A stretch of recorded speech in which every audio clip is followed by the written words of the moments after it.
ప్రియమైన స్నేహితులారా, యేసుక్రీస్తు వారి ఘనమైన నామములో మీకు శుభములు కలుగునుగాక. కొరింథీ మొదటి పత్రిక 15వ అధ్యాయము 3వ వచనంలో పౌలు గారు చెబుతున్నటువంటి మాటలను గమనిద్దాం. యేసుక్రీస్తు వారు లేఖనముల ప్రకారము ఆయన చనిపోయారు, లేఖనముల ప్రకారము ఆయన పాతి పెట్టబడ్డాడు, లేఖనముల ప్రకారము ఆయన తిరిగి లేచాడు. ఈ 15వ అధ్యాయం అంతట్లో కూడా మృతుల పునరుత్థానాన్ని గురించి పౌలు గారు మాట్లాడతాడు. అనగా యేసు ప్రభు వారి యొక్క మరణం కానివ్వండి, ఆయన యొక్క భూస్థాపన కానివ్వండి, పునరుత్థానం కానివ్వండి, అది లేఖనముల ప్రకారమే జరిగిందన్నటువంటి వాస్తవాన్ని ఆయన మాట్లాడుతూ ఉన్నాడు. యేసు ప్రభు వారు తిరిగి లేవడం ద్వారా ఒక శుభప్రదమైనటువంటి నిరీక్షణని మనకు తీసుకుని వచ్చాడు అన్న వాస్తవాన్ని పౌలు గారు గుర్తు చేస్తూ ఉన్నాడు. 19వ వచనంలో మనము ఈ లోకం మట్టుకే మనం క్రీస్తునందు నిరీక్షించిన వారమైన ఎడల మనం అందరికంటే దౌర్భాగ్యులమై ఉంటామన్న వాస్తవాన్ని కూడా పౌలు గారు గుర్తు చేస్తున్నాడు. అంటే యేసు ప్రభు వారి యొక్క భూస్థాపన అలాగే పునరుత్థానం అనేది ఒక న్యూ లెవెల్ ఆఫ్ అండర్స్టాండింగ్ని, ఏ హైయర్ లెవెల్ ఆఫ్ అండర్స్టాండింగ్ని మనకు తీసుకొని వచ్చిందన్న వాస్తవాన్ని పౌలు గారు గుర్తు చేస్తున్నాడు. ఒకప్పుడు మరణం అనేటువంటిది మన మీద ప్రభుత్వం కలిగి ఉండేటువంటిది. మరణం తర్వాత ఏమవుతుందో తెలియనటువంటి వాళ్ళు చాలామంది ఉండేటువంటి వాళ్ళు, చనిపోయిన తర్వాత ఏమవుతుందో తెలియనటువంటి పరిస్థితి, నిరీక్షణ లేనటువంటి పరిస్థితి ఒకప్పుడు ఉండేటువంటిది.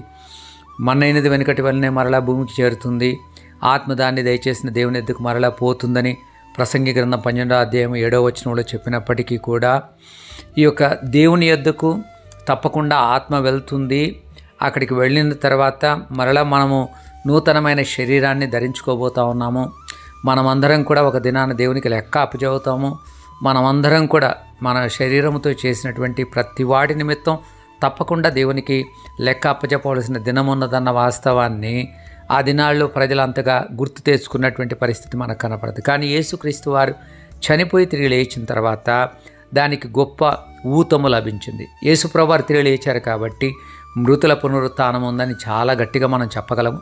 రెండవది, యేసుప్రభునందు విశ్వాసం ఉంచినటువంటి వారు యేసుప్రభు వారి వలనే తిరిగి లేస్తారు. వారు నిత్య జీవాన్ని స్వాతంత్రించుకుంటారు. మిగిలిన వారు కూడా తిరిగి లేస్తారు. వారు కూడా మృతుల పునరుత్థానాన్ని పొందుతారు. వారు జీవ పునరుత్థానంలోనికి రారు, కానీ మృతుల పునరుత్థానంలోనికి వస్తారు. వారు నిత్య జీవంలోనికి కాకుండా నిత్య మరణంలోనికి వెళ్తారు అన్న వాస్తవాన్ని పౌలు మనకు గుర్తు చేస్తూ ఉన్నాడు. ప్రియమైన స్నేహితులారా, యేసు ప్రభువును అంగీకరించిన వారికి గొప్ప నిరీక్షణ ఉంది, గొప్ప వారికి ఆశీర్వాదం ఉంది. ఎందుకంటే వాళ్ళు నిత్య జీవంలోనికి ప్రవేశించడానికి యేసుక్రీస్తు వారు ఆయన తిరిగి లేచారు.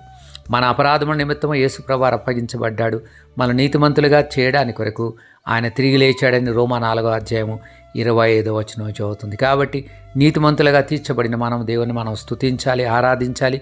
దేవుడు మనకిచ్చిన ఈ శుభప్రదమైన నిరీక్షణను బట్టి, నిత్య జీవన గురించిన నిరీక్షణను బట్టి ప్రభువును మనం స్తుతించాలి. ఒకవేళ వింటున్నటువంటి వారు ఎవరైనా ఇలాంటి నిరీక్షణలో లేకపోతే యేసుక్రీస్తునందు విశ్వాసం ఉంచడం ద్వారా ఈ నిత్య జీవంలోనికి మీరు కూడా రాగలరని నేను దేవుని సేవకునిగా మీకు తెలియజేస్తూ ఉన్నాను.